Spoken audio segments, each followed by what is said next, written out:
എല്ലാവർക്കും നമസ്കാരം. നിജിഷാസ് ചാനലിലേക്ക് സ്വാഗതം.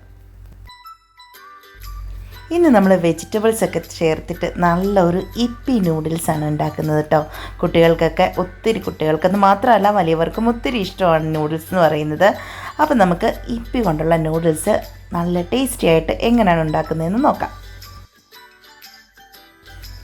ആദ്യം തന്നെ നമുക്ക് ഇപ്പിയുടെ ആ നൂഡിൽസ് ഉണ്ടല്ലോ അതൊന്ന് വേവിച്ചെടുക്കാം. അതിന് ഞാനൊരു പാനിലേക്ക് കുറച്ച് വെള്ളം ഒഴിച്ച് കൊടുത്തിട്ടുണ്ട്. ഞാൻ ഇതുപോലുള്ള 2 ഇപ്പിയുടെ പാക്കാണ് യൂസ് ചെയ്യുന്നത്. വലിയൊരു പാക്കറ്റായിട്ട് വാങ്ങാൻ കിട്ടുന്നതെന്ന് വെറും 2 എണ്ണം മാത്രമേ എടുത്തിട്ടുള്ളൂ കേട്ടോ. അപ്പോൾ 2 എണ്ണത്തിനുള്ള കണക്കനുസരിച്ചിട്ടാണ് പറയുന്നത്. ഇതാദ്യമേ വെള്ളത്തിലേക്കിട്ട് നല്ല പോലെ ഒന്ന് വേവിച്ചെടുക്കാം. ജസ്റ്റ് ഞാനൊന്ന് ഉടച്ചു കൊടുക്കുന്നുണ്ട്. ഇതിൻ്റെ ഒപ്പം തന്നെ നമുക്ക് കുറച്ച് ഓയിൽ കൂടി യൂസ് ചെയ്ത് കൊടുത്തു കഴിഞ്ഞാൽ ഇതിങ്ങനെ വിട്ട് കിടക്കും. അതുപോലെ തന്നെ ഇത് നമ്മൾ വെള്ളം ഊറ്റിക്കളയില്ലേ, അപ്പോൾ കുറച്ച് തണുത്ത വെള്ളവും കൂടി അതിൻ്റെ മുകളിൽ ഒഴിക്കുകയാണെന്നുണ്ടെങ്കിൽ ഒത്തിരി അങ്ങ് വെന്തുടയാതെ ഇതുപോലെ വിട്ട് കിടക്കാനായിട്ട് വളരെ നല്ലതാണ്. ഞാനതിവിടെ അതുപോലെ തന്നെ കാണിക്കുന്നുണ്ട് കേട്ടോ. അതുപോലെ തന്നെ ചെയ്യാം. നമ്മുടെ വീഡിയോസ് ഇഷ്ടമാകുന്നുണ്ടെങ്കിൽ തീർച്ചയായിട്ടും ഒരു ലൈക്ക് തരിക. അതുപോലെ തന്നെ നിങ്ങളുടെ അഭിപ്രായങ്ങൾ കമൻറ്റ് ബോക്സിൽ എഴുതി അറിയിക്കുക. പറ്റുമെങ്കിൽ നിങ്ങളുടെ ഫ്രണ്ട്സ് ആൻഡ് ഫാമിലിക്കൊന്ന് ഷെയർ ചെയ്ത് കൊടുക്കുക. നമ്മുടെ വീഡിയോസ് ആദ്യമായിട്ട് കാണുന്നവരുണ്ടെങ്കിൽ ഒന്ന് സബ് ചെയ്യുക കൂടി വേണം കേട്ടോ. സബ് ചെയ്യുമ്പോൾ റൈറ്റ് സൈഡിലെ ബെല്ലൈക്കണിൽ ഓൾ ഓപ്ഷൻ കൂടി ഒന്ന് എനേബിൾ ചെയ്ത് വയ്ക്കാം. നമ്മുടെ ഇപ്പി നൂഡിൽസ് ഇപ്പോൾ ഇവിടെ വെന്തിട്ടുണ്ട്. അതിലേക്ക് തണുത്ത വെള്ളവും ഒഴിച്ചു വച്ചിട്ടുണ്ട്. ഇനി നമ്മൾ ഒരു പാനിലേക്ക് ഏത് ഓയിലായാലും കുഴപ്പമില്ല, സൺഫ്ലവർ ഓയിലാണ് ഞാൻ എടുത്തിരിക്കുന്നത്. അതിലേക്കൊരു 3-4 വെളുത്തുള്ളി ഇതുപോലെ ചോപ്പ് ചെയ്തത് ഇട്ട് കൊടുക്കുക. ഇനി ഇതിലേക്ക് നമ്മുടെ കയ്യിലുള്ള പോലെ വെജിറ്റബിൾസാണ് ആഡ് ചെയ്ത് കൊടുക്കുന്നത്. ഞാനൊരു വലിയ സവോളയുടെ ഒരു ഹാഫ് എടുത്തിട്ടുണ്ട് കേട്ടോ. അതും ഇതുപോലെ നമ്മൾ അതിലേക്ക് ചേർത്ത് കൊടുക്കുന്നു. അതുപോലെ തന്നെ നമ്മൾ ഇതുപോലെ നീളത്തിൽ അരിഞ്ഞു വെച്ചിരിക്കുന്ന വെജിറ്റബിൾസ് ഏതൊക്കെയാണോ നമ്മുടെ കയ്യിലുള്ളത് അതൊക്കെ എടുക്കാം. ഇപ്പം ഞാൻ ചേർത്ത് കൊടുത്തത് ക്യാബേജാണ്. ഹൈ ഫ്ലെയിമിൽ തന്നെ ചെയ്തെടുക്കുക കേട്ടോ.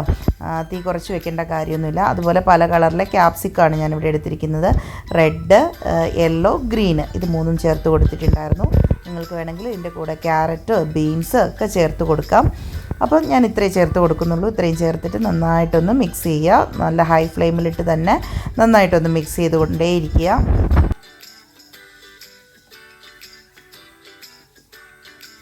ഇനി കുറച്ച് കാര്യങ്ങളും കൂടി ഇതിലേക്ക് ചേർത്ത് കൊടുക്കാനുണ്ട്. അപ്പോൾ ഞാൻ ആദ്യമേ ഇതിലേക്ക് നമ്മുടെ നൂഡിൽസ് തന്നെ ഒന്ന് ചേർത്ത് കൊടുക്കുകയാണ്. നന്നായിട്ടൊന്ന് ഇളക്കി ഒന്ന് തളർന്നു തുടങ്ങുമ്പോൾ വേണം കേട്ടോ. ക്യാപ്സിക്കം ഒന്നും ഒട്ടും വേകേണ്ട ആവശ്യമില്ല. ഒരു മിനിറ്റൊക്കെ വളരെ ധാരാളം ഇളക്കിയാൽ മതിയാവും. അതിലേക്ക് നമ്മൾ വേവിച്ച് വെച്ചിരിക്കുന്ന നൂഡിൽസ്, ഇപ്പിയുടെ നൂഡിൽസ് ചേർത്ത് കൊടുത്തിട്ടുണ്ട്. ഇനി ഇതിലേക്ക് കുറച്ച് കാര്യങ്ങൾ, നമ്മുടെ ഇപ്പി മസാല ഉണ്ടല്ലോ, പാക്കറ്റിലുണ്ടായിരുന്ന മസാല പൊടിച്ചത് അതേപടി ചേർത്ത് കൊടുത്തിട്ടുണ്ട്. 2 പാക്കറ്റിൽ 2 കവർ ഉണ്ടായിരുന്നു, 2ഉം ചേർത്ത് കൊടുത്തിട്ടുണ്ട്. അതുപോലെ തന്നെ 1 ടേബിൾ സ്പൂണോളം ടൊമാറ്റോ കെച്ചപ്പാണ് ഇപ്പോൾ ചേർത്ത് കൊടുത്തത്. അതുപോലെ തന്നെ അതേ അളവിൽ 1 ടേബിൾ സ്പൂൺ അളവിൽ ഡാർക്ക് സോയാ സോസ്, ഡാർക്ക് ഏതായാലും കുഴപ്പമില്ല, soya sauce 1 table spoon use ചെയ്യുക. അതുപോലെ തന്നെ ഗ്രീൻ ചില്ലിയുടെ സോസ് കൂടി 1 ടേബിൾ സ്പൂൺ യൂസ് ചെയ്ത് കൊടുക്കുന്നുണ്ട്. നിങ്ങൾക്ക് വേണമെങ്കിൽ വെജിറ്റബിൾ യൂസ് ചെയ്ത സമയത്ത് പച്ചമുളകൊക്കെ ചേർത്ത് കൊടുക്കാമായിരുന്നു കേട്ടോ. കുട്ടികൾക്ക് കൊടുക്കാനുള്ളതുകൊണ്ട് അതൊന്നും ചേർത്ത് കൊടുത്തിട്ടില്ല. ക്യാരറ്റ് ചേർത്ത് കൊടുത്താൽ കുട്ടികൾക്ക് കഴിക്കാനും നല്ലതാണ്. ഇത് ക്യാപ്സിക്കം നമുക്ക് പല കളറുള്ള ഉണ്ടായിരുന്നതുകൊണ്ട് തന്നെ വേറൊന്നും എക്സ്ട്രാ നമ്മളധികം ചേർത്തിട്ട് കൊടുത്തിട്ടില്ല.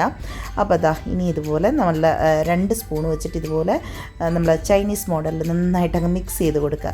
എനിക്ക് ക്യാമറ എല്ലാം കൂടി വെച്ചുകൊണ്ട് അത്ര ശരിയായില്ല എങ്കിലും എന്താ പറയുക, 2 സൈഡിൽ നിന്ന് നല്ലപോലെ മിക്സ് ചെയ്ത് വെജിറ്റബിളും മസാലയും സോസുകളും എല്ലാം നന്നായിട്ട് ഒന്ന് മിക്സ് ആകത്തക്ക രീതിയിൽ ഹൈ ഫ്ലെയിമിൽ വെച്ചിട്ട് തന്നെ നല്ലപോലെ ഒരു 1-2 മിനിറ്റ് ഇളക്കി മിക്സ് ചെയ്തെടുക്കുക. കുട്ടികൾക്കൊക്കെ ഒരു നേരമൊക്കെ ഉണ്ടാക്കി കൊടുക്കാൻ പറ്റിയ ഒരു അടിപൊളി റെസിപ്പി തന്നെയാണ്. എന്താ പറയുക, വെജിറ്റബിൾസൊക്കെ ഇതുപോലെ ചേർത്ത് ഉണ്ടാക്കുമ്പോൾ നല്ലൊരു ടേസ്റ്റായിരിക്കും. പിന്നെ എന്താ പറയുക, ഒട്ടും കഴിക്കാത്ത കുട്ടികളാണെന്നുണ്ടെങ്കിൽ നല്ല ചോപ്പറിൽ വെച്ചിട്ട് നല്ല എന്താ പറയുക നന്നായിട്ട് നമ്മൾ വീട്ടിലുണ്ടാക്കുന്നതല്ലേ, അപ്പോൾ ഇതുപോലെ നീളത്തിൽ അരിയണമെന്നൊന്നുമില്ല, നല്ലപോലെ ചോപ്പ് ചെയ്തങ്ങ് ചേർത്ത് കഴിഞ്ഞാൽ കുട്ടികൾക്ക് നൂഡിൽസ് ഇഷ്ടമാണ് താനും. വെജിറ്റബിൾ ചേർത്തുകൊണ്ട് പെറുക്കി കളയാൻ പറ്റാത്തൊരവസ്ഥയിലെത്തും. അപ്പോൾ അവരുടെ വയറ്റിൽ നൂഡിൽസും പോയിക്കോളും, അതുപോലെ തന്നെ വെജിറ്റബിൾസും പോയിക്കോളും. അതുപോലെ ഉണ്ടാക്കി കൊടുക്കുക.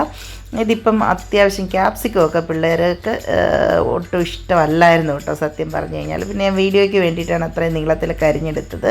ഇല്ലയെന്നുണ്ടെങ്കിൽ ഞാൻ എല്ലാം കൂടി അങ്ങ് ചോപ്പ് ചെയ്ത് ചേർക്കാറാണ് പതിവ്. അപ്പോൾ നമ്മുടെ ഇപ്പി നൂഡിൽസ് ഇവിടെ റെഡി ആയിട്ടുണ്ട്. നല്ല കിണ്ണം കാച്ചി ടേസ്റ്റുള്ള ഇപ്പി നൂഡിൽസാണ്. എല്ലാവരും ഇങ്ങനെ തന്നെ ഒന്ന് ട്രൈ ചെയ്ത് നോക്കാം. നമുക്ക് പുതിയൊരു വീഡിയോ ആയിട്ട് വീണ്ടും കാണാം. അതുവരേക്കും thanks for watching. Take care. By.